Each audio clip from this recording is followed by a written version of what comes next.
Hello, friend, and welcome to Daily Treasure, a devotional podcast by Sharon Betters, produced by Mark Inc. Ministries. Today's devotional is Ancient Anna, and today's treasure, and as your days, so shall your strength be. Deuteronomy 33:25b. Whether you agree with theologians who believe Anna was 105 or 84, Anna is old when Luke introduces her. Nevertheless, his description of Anna defies her age.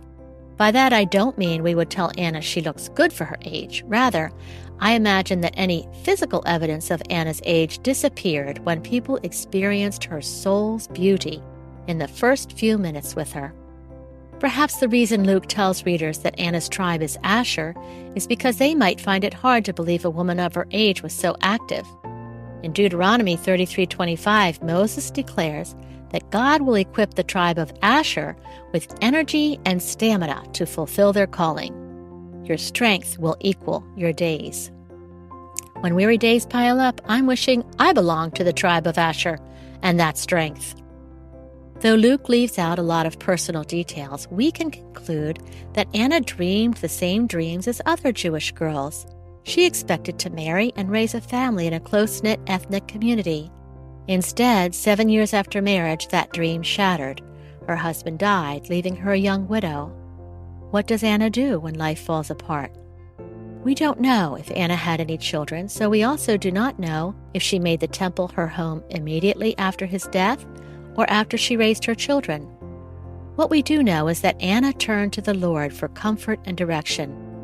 Luke jumps from telling us that she is a widow to she never left the temple, but worshipped night and day, fasting and praying. Whether she moved into the temple right after the death of her husband or not, her auto-response to tragedy must have included regular worship, prayer, and trusting the Lord with her days, so much so that in this season of old age, Anna is recognized throughout the community as a trusted prophetess. Remember that little old lady treasured by the young people in the church because of her gracious love for them? I imagine Anna as that beloved old lady who seems to know just what to say and do, and how to say it in a way that the listener can receive. Anna is the radiant living out of Romans 12. I appeal to you, therefore, brothers, by the mercies of God, to present your bodies as a living sacrifice, holy and acceptable to God, which is your spiritual worship. Do not be conformed to this world, but be transformed by the renewal of your mind, that by testing you may discern what is the will of God, what is good and acceptable and perfect. Romans 12:1 and 2. As a single woman, Anna clearly believed her reasonable service was 24/7 worship. Luke's words describe a workaholic. Nighttime did not always mean sleep for this woman. She worshipped at night as well as during the day. Instead of life wearing her down, her lifestyle energized her. She loved what she was doing. Apparently, this lifestyle was her routine, her default mode for decades. She set her own hours, and God revealed things to her as a prophetess that others did not see.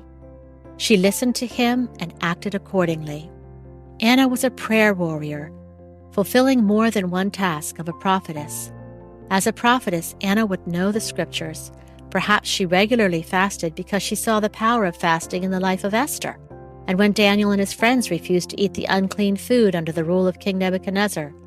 I picture a spry, elderly woman, possibly very slim because of regular fasting.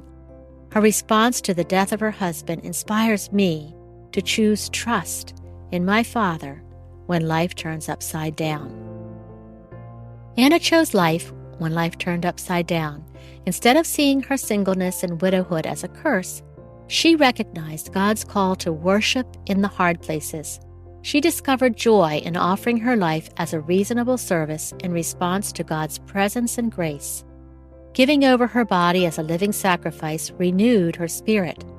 Anna experienced daily resurrection through the surrender of her living body to worship and prayer. How about you? How about me? How will Anna's response to shattered dreams help turn our hearts toward Jesus? Hey friends, thanks so much for joining us for the Daily Treasure podcast today.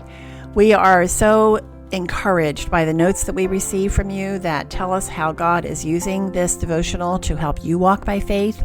And we want to encourage you to continue to write us those notes. And when you do, we're going to put you in a drawing for a special monthly gift. So make sure you go to markinc.org where you can leave your note.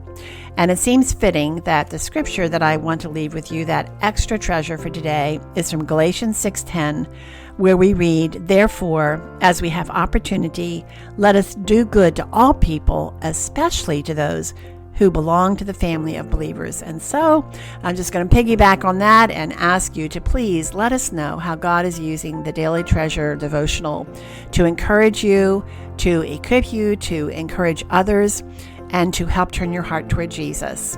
Thanks so much for joining us, and I look forward to being with you tomorrow.